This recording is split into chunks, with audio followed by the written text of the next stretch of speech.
ആധാരം രജിസ്ട്രേഷൻ ഒഴികെ മറ്റു സേവനങ്ങൾ ഓൺലൈൻ വഴി ജനങ്ങൾക്ക് ലഭ്യമാക്കുകയാണ് സർക്കാർ ലക്ഷ്യമെന്ന് മന്ത്രി അനൂപ് ജേക്കബ്.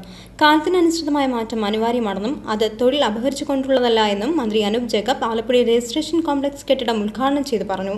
ഓൺലൈൻ വഴിയുള്ള വിവിധ സേവനങ്ങൾ ഓൺലൈൻ വഴി ലഭ്യമാക്കാനുള്ള സാഹചര്യങ്ങൾ ഒരുക്കിയിട്ടുണ്ട്. ഇപ്പോൾ നമുക്ക് മാരേജ് സർട്ടിഫിക്കറ്റ്, ഇൻകംപ്ലീറ്റ് സർട്ടിഫിക്കറ്റുകളെല്ലാം ഓൺലൈൻ വഴി നമുക്ക് അപേക്ഷകൾ കൊടുക്കാം. എന്നിട്ട് അതിൻ്റെ അകത്ത് ഒപ്പം തന്നെ നമുക്ക് ആധാരം രജിസ്റ്റർ ചെയ്യാനായിട്ട് നമുക്ക് സമയവും ഓൺലൈൻ വഴി നമുക്ക് റിക്വസ്റ്റ് ചെയ്യാനും ആ സമയത്തിനനുസരിച്ച് ആ വ്യക്തി ആ ഓഫീസിലേക്ക് ബന്ധപ്പെട്ട സെപ്പറേഷൻ ഓഫീസിലേക്ക് വന്നാലും മതി. ആധാർ രജിസ്ട്രേഷൻ ഒഴികെയുള്ള സേവനങ്ങളാണ് ഓൺലൈൻ വഴി ലഭ്യമാക്കുവാൻ ഗവൺമെന്റ് തീരുമാനിച്ചിട്ടുള്ളൂ. അതിനനുസരിച്ച് നടപടികളാണ് മുമ്പോട്ട് പോകുന്നത്. ഇപ്പൊ തിരുവനന്തപുരത്ത് ആരംഭം കുറിച്ചു. അത് വളരെ നല്ല വളരെ പോസിറ്റീവായ അപ്രോച്ചാണ് കാണാൻ കഴിഞ്ഞത്. ഡോക്യുമെന്റ്സുകൾ ഡിജിറ്റലൈസ് ചെയ്ത് സംരക്ഷിച്ചു വയ്ക്കാനുള്ള സംവിധാനം ഒരുക്കിയാണ് ആലപ്പുഴയിലെ പുതിയ രജിസ്ട്രേഷൻ കോംപ്ലക്സ് കെട്ടിടം നാടിനായി തുറന്നു നൽകിയത്. ആധുനിക റെക്കോർഡ് റൂമുകളുടെ ഉദ്ഘാടനം MP KC വേണുഗോപാൽ നിർവഹിച്ചു.